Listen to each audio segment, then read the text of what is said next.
the very latest watches and warnings as well. So taking a look at our radar, we've put the very latest information. So we're getting our 11 o'clock updates in from the National Hurricane Center and from essentially the Omaha Sound, so Glenn County in southeast Georgia, as just mentioned in them, they're in a tropical storm watch, and it extends all the way down into Volusia County. So first coast southeast Georgia now in that tropical storm watch. Tropical storm conditions going to be likely here within the next 48 hours. And you can already see the northeast winds moving in with the showers that are coming in coastally in St. Johns County.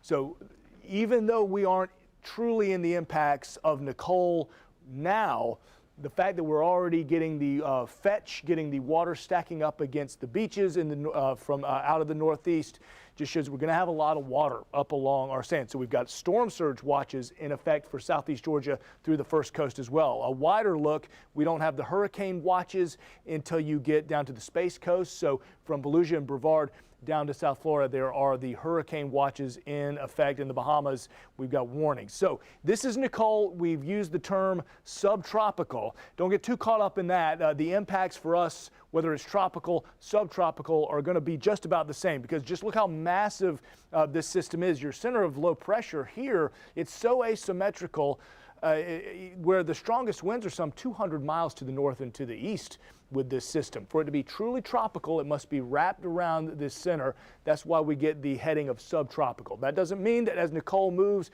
closer to the Bahamas and between the Abacos, the out islands of the Bahamas towards Florida, it could in fact become a Category 1 hurricane, which brings us to the very latest cone. Your area of low pressure, your subtropical, becoming perhaps, at least according to this very latest forecast, potentially a Category 1 hurricane before making landfall in South Florida. Now, this in mind, I don't want us to get caught up in the centerline track, because as mentioned, the strongest of the winds, that northeast flow that's going to be with us from essentially tomorrow night, Wednesday, the winds just gradually picking up more and more and more. The greatest of the impacts Wednesday through Friday and even into Saturday morning perhaps. All of those days worth of the nor'easter that we're having is going to lead to some storm surge along the intracoastal waterway, the beaches, the St. Johns River as well, some 4 feet perhaps above that high tide, which we're going to have higher than normal high tides considering we've got full moons to think about as well.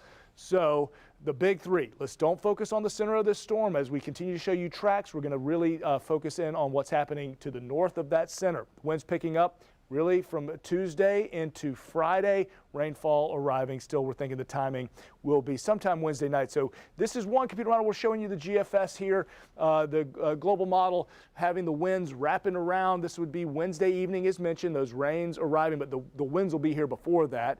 Fully inundated Wednesday, strong winds pulling in, talking about 45-mile-an-hour sustained winds, potential for 60-mile-an-hour gusts and up. That would, of course, mean potential for bridge closures as we get into Wednesday night into Thursday as well. When we get up to that 40 to 45-mile-an-hour sustained, that'll be potential. And then we have the trough that finally comes in, a front finally comes in to push this out and pick up speed by Saturday night, and then Sunday we are out of this. So I want to show you the 7-day forecast as we bring this news and weather briefing to a conclusion until we talk again at noon. So the next couple of days, your election day, I want to emphasize that while weather will be really deteriorating Tuesday night, should be good to go for getting out, voting. Thinking just a 30 to 40% chance of those showers for Tuesday. It's really Wednesday through Friday night and into Saturday that we see the worst of the conditions. All right, we will talk again in about 45 minutes time for the very latest updates. Always go to firstcoastnews.com, have that app handy, turn on the severe weather alerts, folks, because anytime a new watch or warning does come in, we'll send it directly to you. All right, now back to your regularly scheduled programming. This has been a severe weather update from the First Coast News weather team. Download the First Coast News app for live weather updates anytime.